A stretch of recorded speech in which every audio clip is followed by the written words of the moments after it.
Loli emosi dituding rebut Antonio De Dola dari Nikita Mirzani. Di tengah perseteruan Nikita Mirzani dengan Antonio De Dola, Loli dituding berselingkuh dengan Antonio De Dola.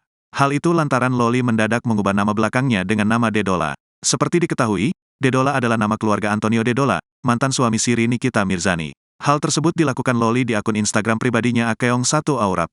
Laura Berenguel De Dola, tulis Laura Mezani di Instagram, dikutip Rabu, tanggal 10 Mei tahun 2023. Tetapi bukan hanya itu, anak Nikita Mirzani ini juga terpergok tidak mengikuti akun ibunya.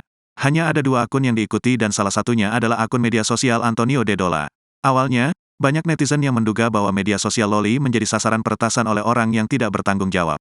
Namun beberapa waktu setelahnya, ternyata anak sulung Nikita Mirzani ini membuat postingan Instagram story yang menyinggung masalah kesabaran. Sabar, patience, tulis Loli.